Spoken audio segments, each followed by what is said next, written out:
धनबाद जिले के बागमारा चिटाही धाम, जहां रामराज मंदिर की स्थापना की गई। रामराज मंदिर की स्थापना के साथ ही इस स्थान का नाम चिटाही धाम पड़ा। बागमारा बीजेपी विधायक ने रामराज मंदिर की स्थापना की। चिटाही रामराज मंदिर जमीन विवाद को लेकर आधा दर्जन रैयत पिछले 8 दिनों से रणधीर वर्मा चौक में धरना पर हैं। धरना दे रहे रैयत से मिलने धरना स्थल पर कई राजनीतिक दल के लोग पहुंच समर्थन दे रहे हैं। चिटाही के रैयत बागमारा विधायक पर जमीन हड़पने और रोजी रोटी छीनने समेत प्रताड़ना का आरोप लगाया है। कांग्रेस के प्रभारी प्रदेश अध्यक्ष जलेश्वर महतो और JBKSS के संयोजक टाइगर जयराम महतो, जनशक्ति दल अध्यक्ष सूरज महतो समेत अन्य संगठन रैयतों के साथ खड़े हैं। धरना स्थल पहुंचकर रैयतों का समर्थन कर रहे हैं। नेताओं द्वारा कहा जा रहा है कि बागमारा में रामराज नहीं बल्कि रावण राज स्थापित हो गया है। भगवान राम के नाम विधायक ढुलू महतो रावण राज चला रहे हैं। वहीं बागमारा विधायक ढुलू महतो ने मामले की जांच कराने की मांग की। उन्होंने कहा कि जमीन की जांच करा लें, दूध का दूध और पानी का पानी हो जाएगा। जांच के दौरान यदि रैयतों का आरोप सही निकला तो राजनीतिक से संन्यास लेने की घोषणा कर दी। वहीं जनशक्ति दल केंद्रीय अध्यक्ष सूरज महतो ने कहा, बागमारा विधायक ढुलू महतो राम के नाम पर रावण राज स्थापित किए हुए हैं। रैयतों की जमीन रोजगार छीनने का काम किए हैं। रैयत परिवार के साथ जनशक्ति दल हमेशा खड़ी है। रैयतों के समर्थन में पहुंचे JBKSS नेता टाइगर जयराम महतो ने कहा कि हमारे देश में एक आम आदमी को हमेशा धरना ही देना पड़ता है। पूरा परिवार जब धरना पर ही बैठा रहेगा तो उस परिवार की आर्थिक स्थिति और बिगड़ जाएगी। ऐसे में प्रशासन को तत्काल रोजगार के लिए उक्त स्थान पर दुकान की व्यवस्था करने की जरूरत है। साथ ही प्रशासन अपनी जांच की कार्रवाई भी आगे करते रहे। वहीं ढुलू महतो ने पूरे मामले को निराधार बताया। उन्होंने जांच की मांग की। उन्होंने कहा कि जांच के दौरान अगर वह दोषी पाए जाते हैं तो अपनी राजनीति से संन्यास ले लेंगे। बिल्कुल सत्य बात है।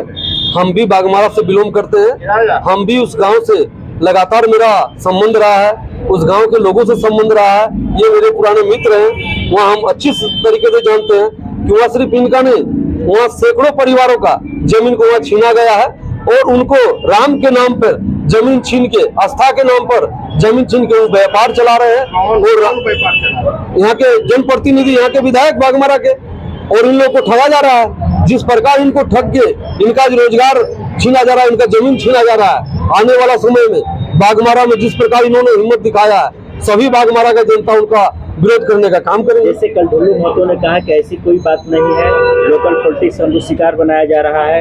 अगर बिजली बिल है तो लाकर लोग हमको दिखा दे, अगर देते हो तो, अगर ऐसा होगा तो हम राजनीति के संन्यास ले लेंगे, उन्होंने कहा है। देखिए, जिस प्रकार से वो बिजली बिल का डिमांड कर रहे हैं या कागज, जमीन का कागज का डिमांड कर रहे हैं, वो जिस प्रकार से किसी भी कागज और पत्थर का वो डिमांड कर रहे हैं, वो सारा पेपर इन लोगों के पास है।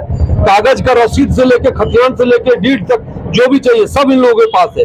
लेकिन आज तथ्य के नाम पर कि साबित करे, कोर्ट जाए तो कोर्ट जाए आदमी अपना कोर्ट के माध्यम से अधिकार प्राप्त करे। लेकिन इनका जो आज इनका पेट पे लात पड़ रहा, इनका जो दुकान बंद किया गया, इनका बिजली पानी बंद किया गया, जो इनको बाहर प्रताड़ित किया जा रहा है, इनका सुरक्षा का जिम्मेवारी कौन लेंगे? अगर इनका सुरक्षा का जिम्मेवारी यहाँ का जिला प्रशासन लेंगे तो ये लोग जाके सारा चीज मुहैया करेंगे। इनका दुकान चलने दिया जाए, वहाँ से पर्दा हटाया जाए, वहाँ जिस तरह घेराबंदी कर रहा है वो हटाया जाए। इनके ऊपर आए दिन हत्या और करने का और इसके ऊपर अत्याचार करने का, इनके मारने और पीटने का धमकी दिया जाता है। उनका जिम्मेवारी ले, फिर लोग आगे बढ़ के। और ये लोग आंदोलन कर रहे हैं, आप लोग कब सड़क पर उतरेंगे इनके लिए? हम लोग देखिए ऐसे ही उतर चुके हैं और जिस दिन इनका आह्वान होगा हम लोग के लिए, हम लोग इनके साथ खड़ा हैं। इस प्रकार से पहले ये लोग रोजगार करके अपने बाल बच्चा को पाल रहे थे, फिर उसी प्रकार से साधारण तरीके से अपना जीवन यापन कर पाए, उसका जिम्मेवारी प्रशासन ले, फिर लोग जाने के लिए तैयार होंगे। लेकिन इतना तो प्रतीत होता है कि सब गोबर मिट्टी हो रहा है, कहीं कोई कार्रवाई बोल के नहीं हो रहा है। और कार्रवाई होता तो यहाँ से जैसे जिस तरह माँ बहन और जिस तरह हमारे भाई रात दिन बैठे रहते हैं, न यहाँ पर कोई सिक्योरिटी है, न किसी प्रकार का सुरक्षा है, रात दिन इनको छोड़ा जा रहा है और इनके ऊपर किसी तरह का कोई ध्यान नहीं दिया जा रहा है। आज के विधायक ढुलू महतो वही रावण राज चला रहे हैं। देखिए, बहुत दुर्भाग्य का विषय है कि लोकतांत्रिक भारत में एक आम व्यक्ति को हमेशा जीवन भर धरना ही देना पड़ता है। मुझे समझ में नहीं आता है कि अगर पूरा परिवार धरने पर बैठा है तो इस परिवार की आर्थिक आमदनी का क्या होगा। ये परिवार कैसे अपने आप को, अगर कोई कंपनी कोई फैक्ट्री एक दिन के लिए बंद करती है तो कई करोड़ों का उनको घाटा होता है। तो अगर एक परिवार अगर धरने पर बैठ जाए, सोचिए उस परिवार की क्या स्थिति होती होगी।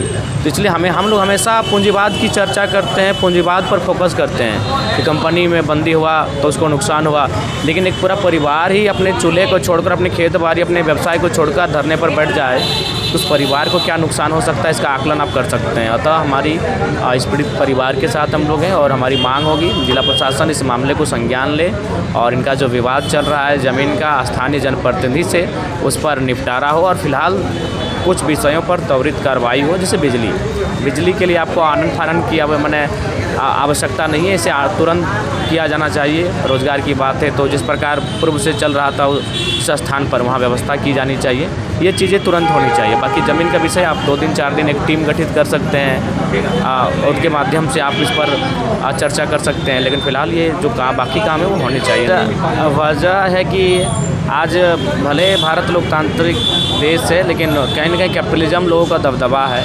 जिनके पास पूंजी पैसा पागा है उनके सामने बड़े बड़े पदाधिकारी नतमस्तक हो जाते हैं और आज उसी का ये दुष्परिणाम है कि आम व्यक्ति से अपने घरों पर होना चाहिए था, अपनी जीविका के साधन पर चर्चा करना चाहिए था, आज वो धरने पर बैठा है। यही कारण है।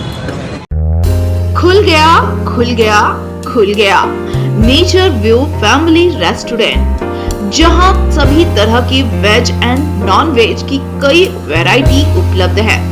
सुंदर मनमोहक प्राकृतिक नजारों के बीच आनंद ले अपने फेवरेट खाने का। यहाँ destination marriage party, kitty party, birthday party, engagement ceremony आदि के लिए भी आ सकते हैं। तो पूरी हमारा पता है नियर खंडोली पार्क, गिरिडीह, झारखंड। हमें संपर्क करें अविनाश अंशु, मोबाइल नंबर 8789 905694।